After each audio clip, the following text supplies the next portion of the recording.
सत्य समाचार तटस्थ समाचार समाज बदल्ने हाम्रो अभियान। नमस्कार, यो हो टाइम समाचार। म वीरेन्द्र मनसुर गरौँ। हरिवनमा क्षयरोगी सम्बन्धी प्रसङ्गबाट। सर्लाहीको हरिवन नगरपालिकामा गत आर्थिक वर्षमा 121 जना नयाँ क्षयरोगी फेला परेका छन्। विक्रम सम्वत 2078बाट हरिवन नगरपालिकाले क्षयरोग मुक्त नगरपालिका बनाउने उद्घोष गरेको भए पनि गत आर्थिक वर्ष 79-80मा मात्र 121 जना नयाँ क्षयरोगी फेला परेको नगर स्वास्थ्य शाखाका संयोजक रामबाबु चौधरीले जानकारी दिनुभयो। उहाँका अनुसार फेला परेका नयाँ क्षयरोगी मध्ये 119 जनाको उपचार सफल भएको छ। आर्थिक वर्ष 78-79मा 110 जना क्षयरोगी फेला परेका थिए। क्षयरोगका नयाँ बिरामी फेला परे पनि पुराना बिरामीमा रोग निर्मूल गर्नका लागि चुनौती रहेको र नगरका स्वास्थ्य कर्मीको एकल प्रयासले मात्र यो सम्भव नरहेको नगर स्वास्थ्य शाखाले जनाएको छ।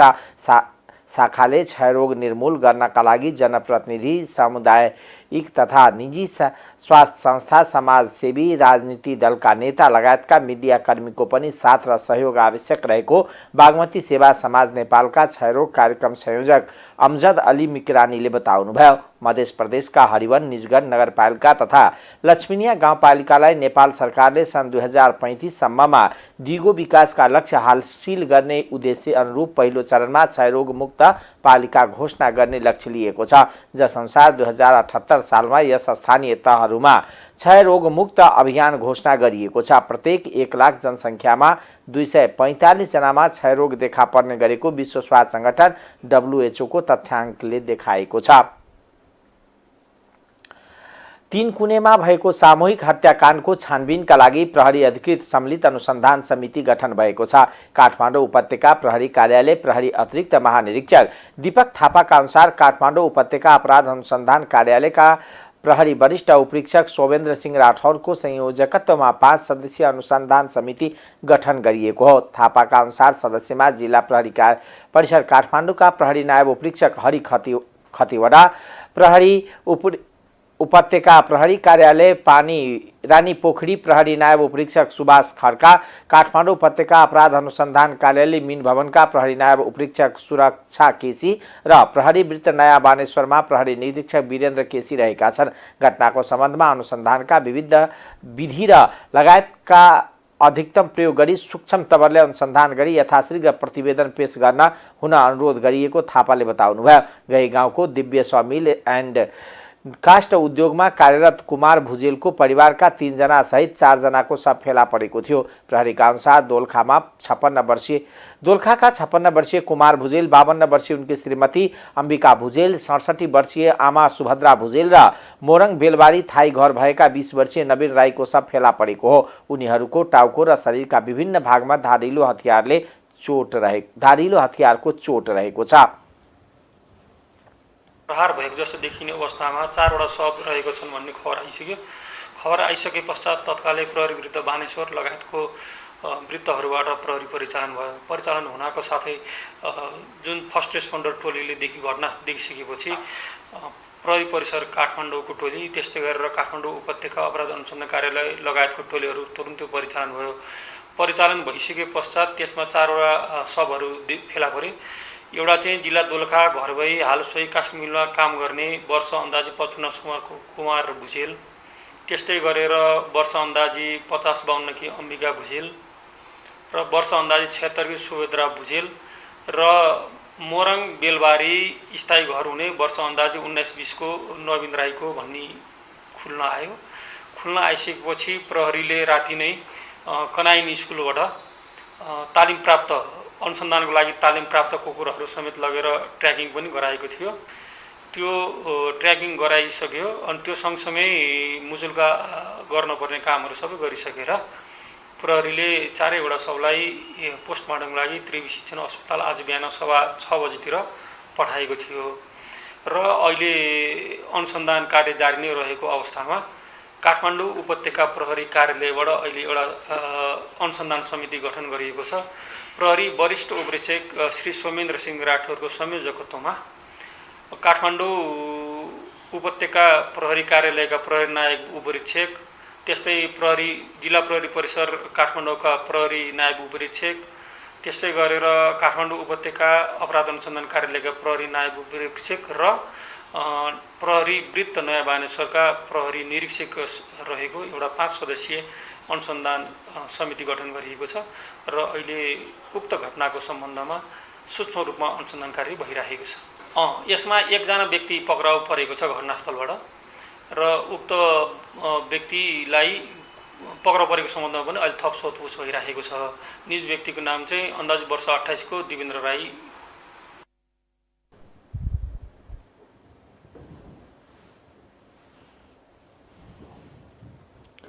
प्रहरीले उनीहरूको हत्या गरेका आशंकामा काठमाडौँ महानगरपालिका 32 तीनकुने बस्ने 28 वर्षीय दिपेन्द्र राईलाई नियन्त्रणमा लिएको छ। नेकपा एमालेका महासचिव शंकर पोखरेलले सुभाष चन्द्र नेमाङको निधन अपत्यारिलो र आकस्मिक भएको बताउनु भएको छ।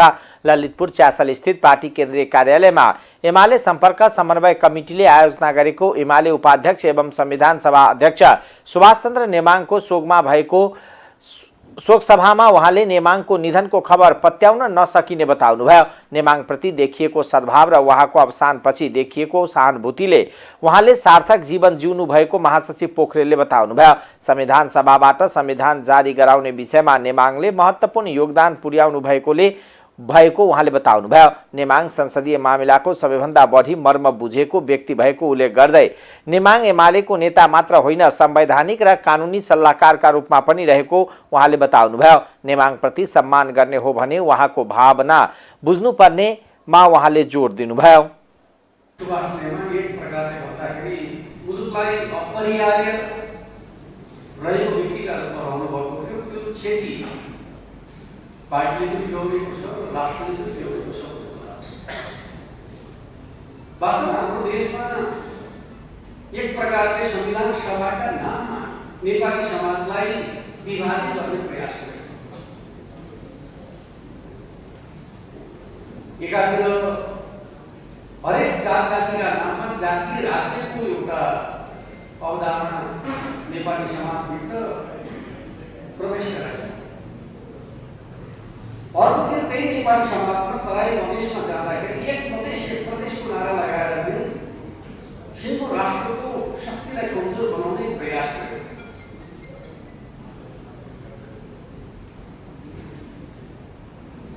वास्तवमा नेपालको आफ्नो जे सामर्थ्य छ त्यो सामर्थ्य संविधान सभाका बहसका क्रममा चाहिँ नेपाली समाजलाई जातीयताका नाममा विभाजित गर्ने षड्यन्त्रलाई असफल बनायो।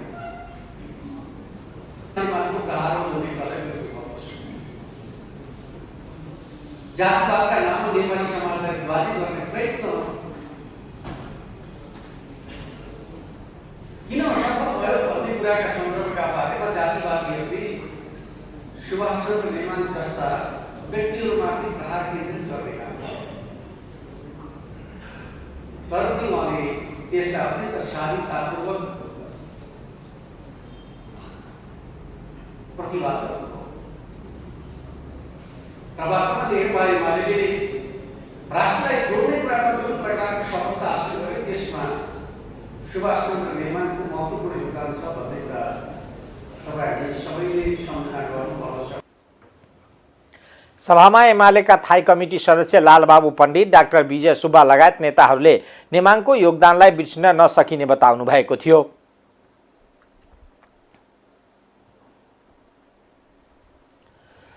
प्रधानमन्त्री पुष्पकमल दाहाल प्रचण्डले संयुक्त राष्ट्रसङ्घीय महासभामा नेपालको शान्ति प्रक्रिया टुङ्ग्याउनको लागि अन्तर्राष्ट्रिय समुदायसँग अपिल गर्ने बताउनु भएको छ। शनिबार पार्टी कार्यालय पेरिस डाँडामा आयोजित पोष्टबहादुर बोगटीको नवौं स्मृति कार्यक्रममा माओवादी केन्द्रका अध्यक्ष प्रचण्डले शान्ति प्रक्रियालाई टुङ्ग्याएर सफल उदाहरण प्रस्तुत गर्नुपर्ने भन्दै यसका लागि अन्तर्राष्ट्रिय समुदायसँग अपिल गर्ने बताउनु भएको हो। जलवायु परिवर्तनले नेपाल जस्तो पर्वतीय मुलुकमा परेको असर प्रति पनि अन्तर्राष्ट्रिय समुदायको ध्यानाकर्षण गराइने उहाँको भनाइ छ। प्रधानमन्त्री प्रचण्डले चीन भ्रमणका क्रममा दुई पक्ष हित लगायतका भौतिक पूर्वाधार, ऊर्जा क्षेत्र, नयाँ नाका खोल्ने, कृषि क्षेत्र र व्यापार घाटाका विषयमा छलफल हुने र केही विषयमा सहमति र समझदारी बन्ने जिकिर गर्नुभयो। आफ्नो भ्रमण राष्ट्रिय हितलाई केन्द्रमै राखेर नै हुने उहाँको भनाइ छ।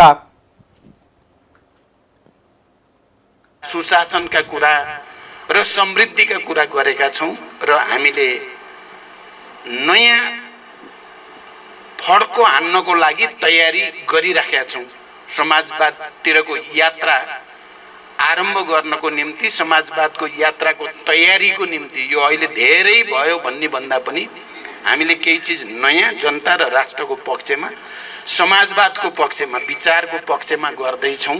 अब आजबाट नै एकातिर संयुक्त राष्ट्रसङ्घको महासभामा सम्बोधन गर्नको लागि न्युयोर्क जाने अमेरिका र त्यहीँबाट फेरि अर्को छिमेकी मित्र राष्ट्र चीन जाने कार्यक्रम पनि छ।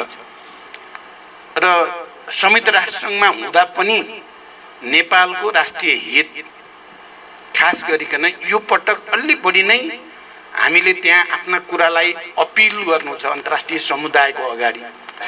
एउटा त हामीले शान्ति प्रक्रियाको बाँकी काम टुङ्ग्याउनको निम्ति इन्टरनेसनल कम्युनिटीको हामीलाई सहयोग चाहियो र नेपाल एउटा यस्तो उदाहरण बन्न चाहन्छ, एउटा सफल उदाहरण बन्न चाहन्छ भन्ने कुराको अपिल गर्नु छ। दोस्रो, क्लाइमेट चेन्जको कुरा को सबभन्दा बढी असर चाहिँ हामी जस्ता देशहरूलाई परेको छ। त्यसमा पनि हिमालय पर्वत श्रृङ्खलाको देश हुनुको नाताले अहिले हिउँ पग्लिएर हाम्रा सेता हिमालहरू काला हुँदै गएका छन् र यसले हामी आफैले अनुभव र अनुभूति गरेका छौँ। नेपाली जनताले राम्रैसँग बुझेको छ। त्यहाँबाट फेरि सिधै चाइना गएर चाइना चीनसँग पनि हामीले द्विपक्षीय हितका थुप्रै विषयहरू, मुख्यतः भौतिक पूर्वाधारको विषय अनि इनर्जीसँग सम्बन्धित विषय, त्यसमा पनि अब transmission line, cross border transmission लाइनका कुरा, नयाँ नाकाहरू खोल्ने कुरा, कृषि र कृषिमा आधारित उद्योगहरू स्थापना गर्नेसँग सम्बन्धित कुरा, अनि व्यापार घाटा कम गर्न चाहिँ हामीले थुप्रै हामी नेपालमा प्राप्त आलुदेखि लिएर जडीबुटीदेखि लिएर अरू पनि निर्यात गर्ने, लाइभ स्टक गर्न, यो सबै कुरा पशुपालनको दृष्टिकोणले पनि केही सहमति समझदारी गर्ने तयारी भइरहेको छ। त्यसकारण मलाई विश्वास छ यो भ्रमणले पनि नेपालको प्रचण्डले आफूले सरकारको नेतृत्व गरिरहँदा सुशासन, समृद्धि लगायतमा नयाँ फड्को हान्नका लागि तयारी गरिरहेको पनि बताउनुभयो। प्रधानमन्त्री पुष्पकमल दाहालले युवालाई देशभित्रै आशा, भरोसा र सपना जागृत गराउनु पर्ने जिम्मेवारी सरकारलाई रहेको बताउनु भएको छ। शनिबार काठमाडौँमा आयोजित एक कार्यक्रमलाई सम्बोधन गर्दै उहाँले यस्तो बताउनु भएको हो। उहाँले दिगो विकास लक्ष्य योजना आयोगको प्रतिवेदन, राष्ट्रिय युवा नीति र सरकारले निर्दिष्ट गरेको योजना र कार्यक्रमलाई समय अनुकूल बनाउँदै नेपाली युवालाई वर्तमान हिस्सेदार बनाउने कुरामा सरकार र सम्पूर्ण रूपले प्रतिबद्ध रहेको बताउनुभयो। प्रधानमन्त्री दाहालले युवामा रहेको ज्ञान, सिप, दक्षता, क्षमता र अनुभवलाई सदुपयोग गर्दै राष्ट्र निर्माणमा जुट्नुपर्ने बताउनुभयो। उहाँले विदेशमा रहेका लाखौं नेपाली युवाहरूको भविष्यबारे नसोचिकन देशको परिवर्तन, विकास र रूपान्तरण सम्भव नरहेको जिकिर गर्नुभयो। प्रधानमन्त्री दाहालले वर्तमान सरकारले सामाजिक न्यायको क्षेत्रमा काम गरिरहेको बताउनुभयो। उहाँले न्युयोर्कमा आफूले अति कम विकसित देशको मुद्दा र समस्याका साथै जलवायु परिवर्तनबाट नेपाल जस्तो देशलाई परेको असरका बारेमा सम्बोधन गर्ने बताउनुभयो। र यो अवस्था सधैँ रहन्छ भन्ने छैन। भोलि यो परिस्थितिमा फेरबदल आउने करिब निश्चित छ। जनसाङ्ख्यिक लाभ्याङ्श नगुमाउँदै युवाको सर्वाङ्गीण विकासका निम्ति हामीले प्राथमिकताका साथ ध्यान केन्द्रित गर्नुपर्ने अवस्था छ। दिगो विकास लक्ष्य योजना आयोगको प्रतिवेदन, राष्ट्रिय युवा नीति र सरकारले निर्दिष्ट गरेको योजना र कार्यक्रमलाई समयानुकूल बनाउँदै नेपाली युवालाई भोलिका उत्तराधिकार मात्र होइन, वर्तमानका हिस्सेदार बनाउने कुरामा सरकार सम्पूर्ण रूपले प्रतिबद्ध रहेको जानकारी गराउन चाहन्छु। यस सम्मेलनले युवाहरूको चौतर्फी विकासमा महत्त्वपूर्ण योगदान दिनेछ भन्ने विश्वास पनि व्यक्त गर्दछु।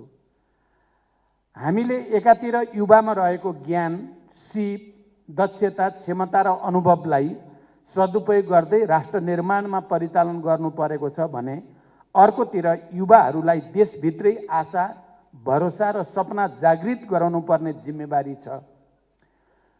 विदेशमा रहेका लाखौं नेपाली युवाहरूको भविष्यबारे नसोचिकन देशको परिवर्तन, विकास र रूपान्तरण सम्भव छैन। त्यसैले यसपटक के गरी उनीहरूको हितको रक्षा हुन सक्दछ, के गरी उनीहरूको सुरक्षा र आत्मसम्मान कायम हुन सक्दछ र कसरी देशभित्रै रोजगारी सृजना गर्न सकिन्छ, सरकार त्यो दिशामा गम्भीरतापूर्वक लागिरहेको जानकारी गराउन चाहन्छु।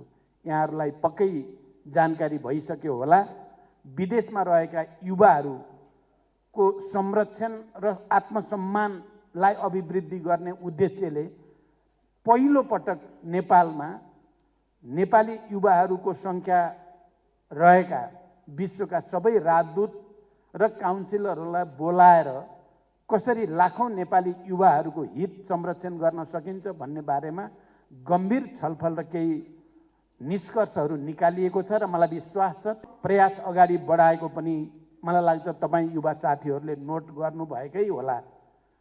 अहिलेसम्म आउँदा झन्डै 3.5 लाख विदेशमा रहेका नेपाली युवाहरू त्यो कोषमा आबद्ध भइसकेका छन् र केही समयभित्र 25 लाख युवाहरू त्यसमा आबद्ध हुने विश्वास गरिएको छ र भर्खरै देशभित्रै अनौपचारिक क्षेत्र।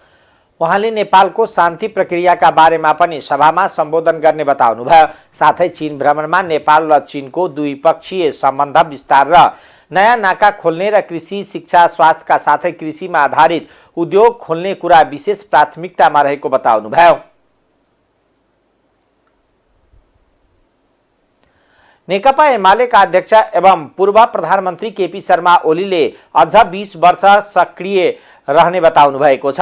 अध्यक्ष ओलीले 20 वर्ष आफू सक्रिय रहन्छु भन्नेको अर्थ देश र पार्टीको नेतृत्व लिइरहन्छु भन्ने नरहेको पनि प्रश्न पार्नुभयो। शनिबार भक्तपुरमा आयोजित विद्यार्थीहरू संघको अन्तर्क्रिया कार्यक्रममा बोल्दै उहाँले आफू सक्रिय रहेर देश र पार्टीको नेतृत्व गर्नेलाई सहयोग गर्ने बताउनुभयो।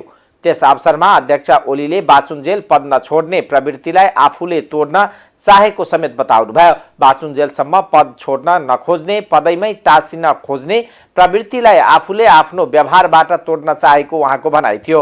ओलीले देशमा तस्करी, कमिसनखोरी, भ्रष्टाचारीको बिगबिगी रहेको जिकिर गर्दै अबको 20 वर्षपछि त्यस्तो अवस्था देख्न नपर्ने समेत बताउनुभयो। अध्यक्ष ओलीले आफूले नेपाल विरुद्धको षड्यन्त्रलाई पराजित गर्न नसकिरहेको उल्लेख गर्दै नयाँ पुस्ताले त्यसलाई पराजित गरेर अघि बढ्नुपर्ने बताउनुभयो। उहाँले आफूलाई देश र जनताप्रति माया गर्ने इमानदार राजनीतिक कर्मीको रूपमा बुझिदिन पनि आग्रह गर्नुभयो। षड्यन्त्रलाई पराजित गर्न सकिराखेको छैन। तपाईहरूले ती षड्यन्त्रलाई पराजित गर्नुपर्छ र नेपाललाई साँच्चैको सार्वभौम, साँच्चैको स्वतन्त्र, साँच्चैको स्वाधीन, आफ्नो भूगोलको बिल्कुलै रक्षा गर्न सक्ने र राष्ट्रिय हितको रक्षा गर्न सक्ने र राष्ट्रिय स्वाभिमानको झण्डा माथि उठाउन सक्ने हुनुपर्दछ। म तपाईहरुसँग त्यो अपेक्षा गर्छु। त्यसकारण म अब्बल छुटाएर छुटेको हुँ। जनताले मलाई जेलबाट छुटाएर सांसद बनाए, गृहमन्त्री बनाए, परराष्ट्र मन्त्री बनाए, प्रधानमन्त्री बनाए। म नेपाली जनताप्रति अत्यन्तै कृतज्ञ छु। म अलिक बिरामी थिएँ, मैले धेरैपल्ट अपरेसन गर्नु पर्यो, 2 पल्ट किडनी ट्रान्सप्लान्ट गर्नु पर्यो। अहिले मैले ट्रान्सप्लान्ट गरेको किडनीले धेरै राम्ररी काम गरिराखेको छ। हाँसिन खोज्ने आवश्यकता होस् कि नहोस्, काम गर्न सकोस् कि नसकोस्, स्मरण शक्ति होस् कि नसकोस्, बोल्न सकोस् कि नसकोस्, तर पनि पदमा बसिरहन चाहने त्यो प्रवृत्ति छ। त्यो प्रवृत्तिलाई चाहिँ मैले सचेतनतापूर्वक तोड्न चाहन्छु। आफू सक्रिय रहँदा रहँदै कार्यभार अरूलाई सुम्पिएर सहयोग गर्ने। बाहिरका गुण्डा त भन्नु भएन, अपशब्द हुन्छ। प्रोफेसर कुट्ने मात्रै होइन नि, ढाडै भाँचेर कामै गर्न नसक्ने, 6 महिना ओट्न नसकेको, त्यस्तो अवस्थामा पुर्याउने, त्यस्तालाई पनि केही होइन भनेर माफी दिने बलजफ्ती। प्रोफेसर गएर दुनियाँका अगाडि प्रोफेसर धरधरी रुनुभयो। यस देशमा न्याय पाइने रहेनछ। तर यो सरकार प्रोफेसरका कुरा सुन्दैन, गुन्डाका कुरा सुन्छ। अहिलेको समय भनेको देश असाध्य अत्यन्तै नराम्रो प्रतिकूल अवस्थामा अनेक हिसाबले, सुशासनको हिसाबले, विकासको हिसाबले, हरेक हिसाबले यो नराम्रो अवस्थामा भएको स्थिति हो र यसपछि देश सुध्रिनै पर्छ, सुध्रिने बाटोमा जानै पर्छ र यसमा अब युवा हस्तक्षेपको आवश्यकता छ। युवाहरूले यसमा हस्तक्षेप गर्नुपर्दछ। युवाले हस्तक्षेप गर्ने भनेको कुनै योगदान नभएका, केही पनि नभएका, कुनै अनुभव नभएका, केही नबुझेका मान्छेले, यत्तिकै कुनै अनुभव नभएका मान्छेले आवेशमा देशको नेतृत्व गर्छन् भन्ने कुरा गलत हो।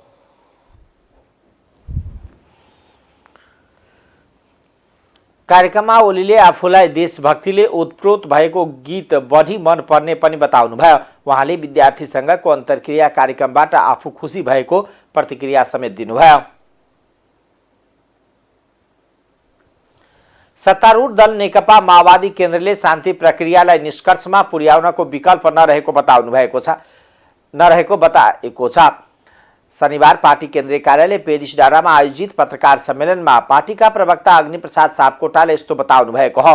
उहाँले प्रधानमन्त्रीको अमेरिका भ्रमणमा पनि शान्ति प्रक्रियालाई टुङ्गोमा पुर्याउने कुरामा विदेशी निकायहरूको सहयोग माग्ने कुरा पहिलो प्राथमिकतामा रहेको बताउनुभयो। उहाँले शान्ति प्रक्रियामा एक हिसाबमा सफल भइसके पनि निष्कर्षमा पुर्याएर एक प्रकारले घोषणा गर्न मात्र बाँकी रहेको उल्लेख गर्नुभयो।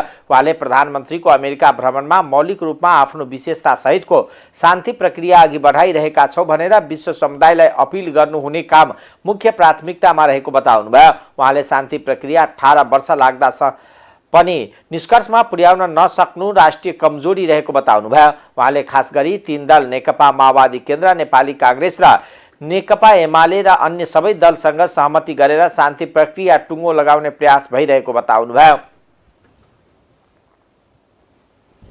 सरकारले भन्यो भने त्यो त अब कानुनले निश्चित गर्न मात्रै बाँकी हो कि त्यो शान्ति प्रक्रिया त सफल भइसक्यो।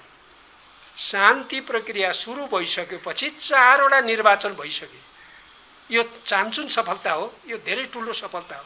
तर फेरि यति ठुलो सफलता हुँदाहुँदै सेना समायोजन भइसक्यो, अरू धेरै काम भइसक्यो, तर पनि यसलाई चाहिँ निष्कर्षमा पुर्याएर भनौँ न एक प्रकारले घोषणा गर्न बाँकी छ। त्यो घोषणा गर्नका लागि चाहिँ विभिन्न चाहिँ खेलहरू भइरहेका छन्, विभिन्न खालका चाहिँ समस्याहरू आइरहेको छ र यो शान्ति प्रक्रिया टुङ्गोमा पुर्याउन मुख्यतः राष्ट्रिय परिस्थिति नै चाहिँ अनुकूल बनाउनुपर्छ। त्यसमा अन्तर्राष्ट्रिय समुदायको पनि धेरै महत्त्वपूर्ण भूमिका हुन्छ। त्यसकारण उहाँले एक त यहाँ गर्नुपर्ने कामको प्रतिबद्धता जनाउनु हुनेछ, दोस्रो चाहिँ विश्व समुदायलाई अपिल गर्नुहुनेछ हामीले मौलिक रूपमा हाम्रो आफ्नो विशेषता सहितको चाहिँ शान्ति प्रक्रिया अगाडि बढाइरहेका छौँ, यसमा निष्कर्षमा पुर्याउन यसलाई चाहिँ शान्ति प्रक्रिया टुङ्गोमा पुग्यो भनेर चाहिँ त कस्तो लागिरहेको छ भने तपाईँहरूलाई पनि त्यही लागिरहेको होला। यो कहिलेकाहीँ असह्य गर्मी हुन्छ, कहिलेकाहीँ अलि शीतल शीतल भएको जस्तो पनि हुन्छ, पानी पर्ने सुक्खा हुने। त्यो अध्यक्षको हैसियतले विश्व समुदायकै ध्यान आकर्षित गर्ने गरी त्यो बैठकलाई सम्बोधन गर्नुहुन्छ र बैठकमा चाहिँ निर्णय र निष्कर्ष निकाल्नका लागि पहल कदमी गर्नुहुन्छ, नेतृत्व गर्नुहुन्छ भन्ने उहाँ चाहिँ अमेरिकाबाट सिधै चीन जानुपर्ने भयो। अब यस्तो चलन अहिले पछिल्लो चरणमा चल्दै पनि आएको छ र त्यस्तो हुँदै गएको छ। बढी देशका चाहिँ सरकार प्रमुखहरू, राष्ट्र प्रमुखहरू त्यसरी जाने गरेको छ र त्यस अर्थ उहाँ जाँदै हुनुहुन्छ।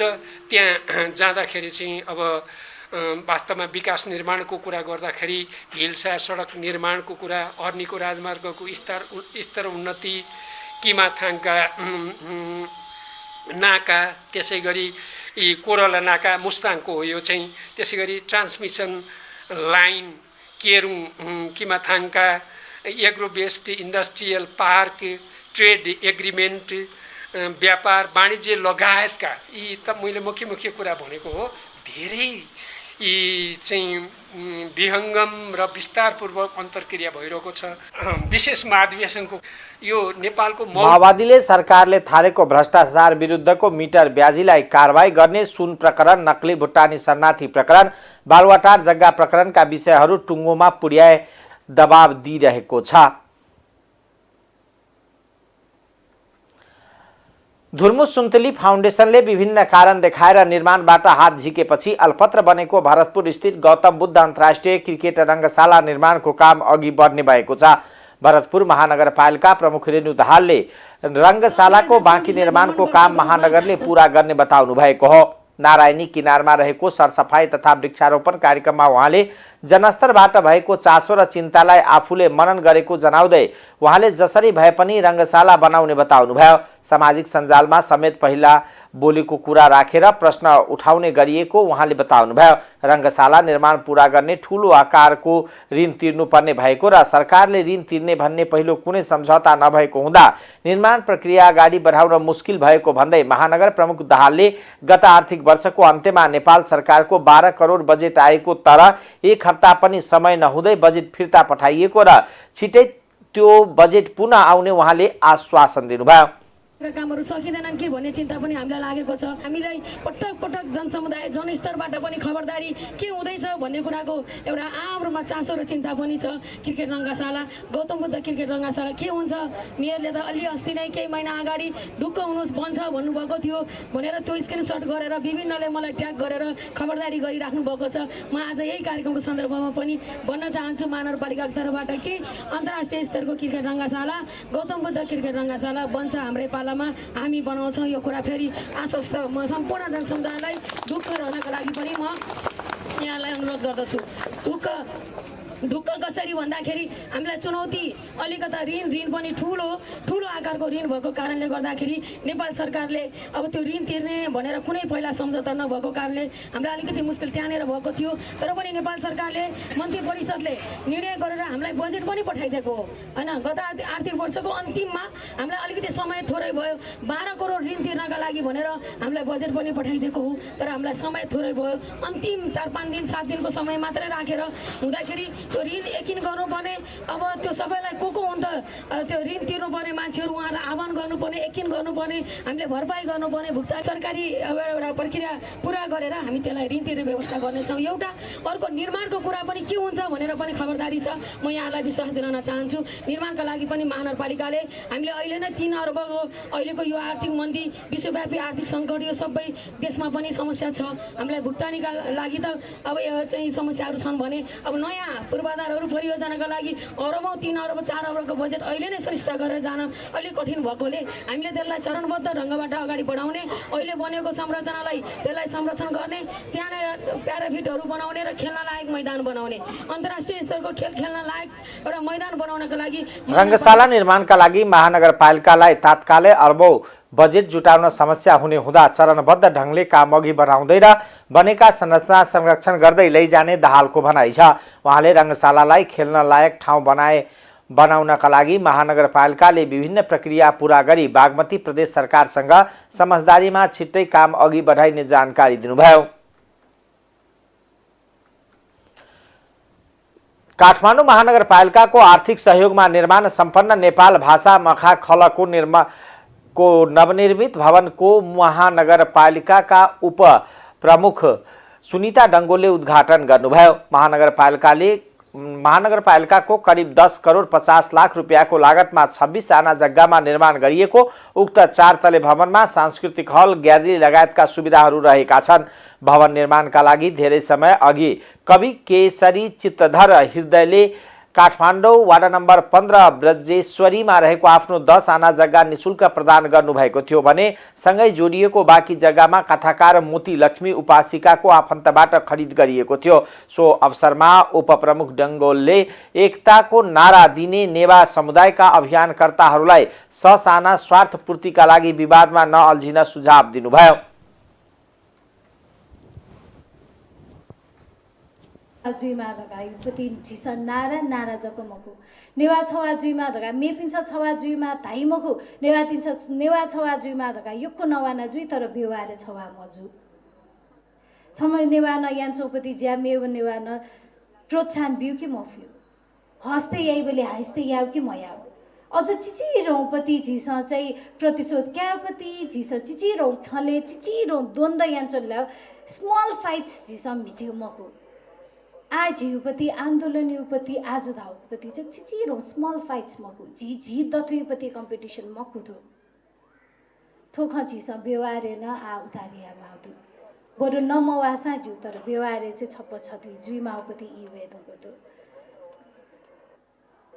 थो आज पुवङ्क्यु लागि झिस चिचिरौँपति लोभ चिचिरौँपति स्वार्थले चाहिँ आज चुन्छ नि मज्यू वो स्वार्थ चाहिँ थावे मागु यी वेदकोला नेपाल भाषा जगेर्नाका लागि अब घरका बाजे बाजीबाट नै आफ्ना सन्ततिलाई भाषा सिकाउने वार्तालापको थालनी गर्नुपर्ने बताउँदै उहाँले नेपाल भाषा संस्कृति साहित्य र परम्परा संरक्षणका लागि सक्दो सहयोग गर्ने वचनबद्धता व्यक्त गर्नुभयो। सभा अध्यक्षको आसनबाट खलका अध्यक्ष जनकवि दुर्गालाल श्रेष्ठले धेरै वर्ष अघिको सपना पूरा भएकोबाट उज्यालो दिन आउँदैछ भन्ने अनुभूति आफूलाई भएको बताउनुभयो। उपल्लो डोल्पाका सीमा सुरक्षा बल स्थापनादेखि इलाका प्रशासन कार्यालय स्थापनासम्मका माग राखी डोल्पाका जनप्रतिनिधिहरूले गृहमन्त्री नारायण काजी श्रेष्ठलाई ज्ञापन पत्र बुझाएको छ।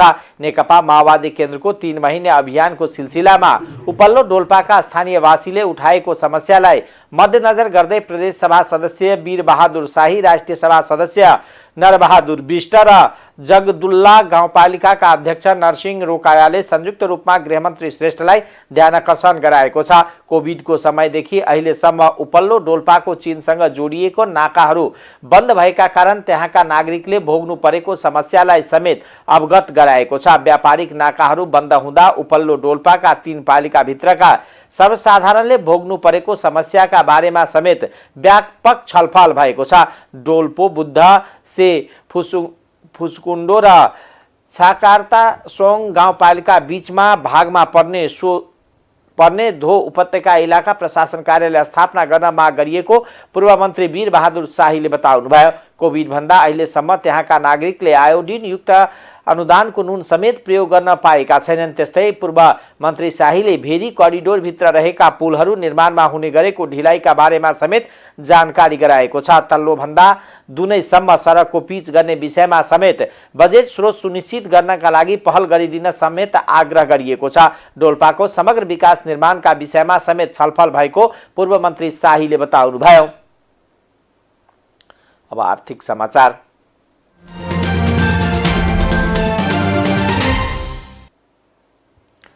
द्विपक्षीय मिलेनियम च्यालेन्ज कोअपरेसन एमसीसी को कम्प्याक्ट सम्झौता अन्तर्गत विस्तार गर्ने भनिएको प्रसारण लाइन ठेक्कामा 19 अर्ब 17 करोड रुपियाँ भन्दा बढी भ्रष्टाचार गर्न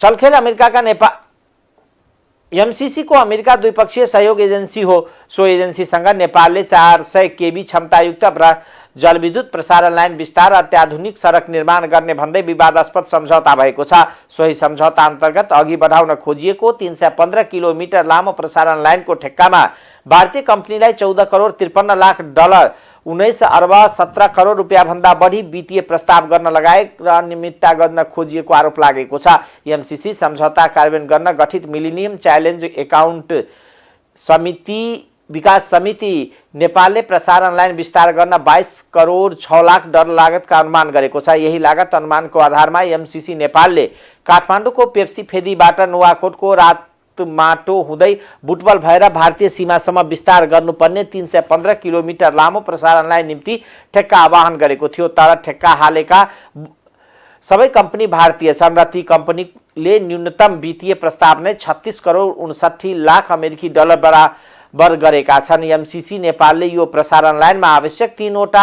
सब स्टेसन र पूर्व पश्चिम राजमार्गको दाङ खण्डमा 77 किलोमिटर सडकको पनि ठेक्का लगाउनु पर्नेछ।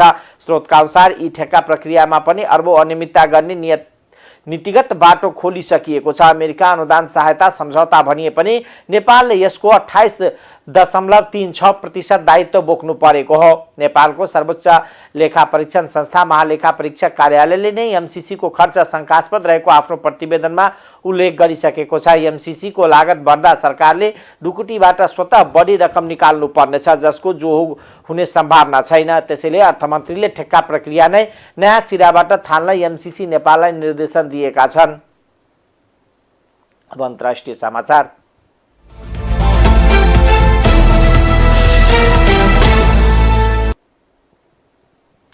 लिबियाको पूर्वी क्षेत्रमा आन्धीपछि आएको बाढीमा ज्यान गुमाउनेको संख्या 11,303 जना पुगेको छ। ड्यानियल आन्धीसँगै परेको मुसलेधार वर्षाले बाढीमा आउँदा पूर्वी सहर डेर्नाका 11,300 जनाले ज्यान गुमाएको लिबियाली रेडक्रसका अधिकारीलाई उद्धृत गरी अल जजिराले जनाएको छ। 10,100 मानिस हराइरहेको विवरण प्राप्त भएको पनि रेडक्रसले जनाएको छ। बाढीका कारण 50,000 जनाभन्दा धेरै मानिस विस्थापित भएका छन्।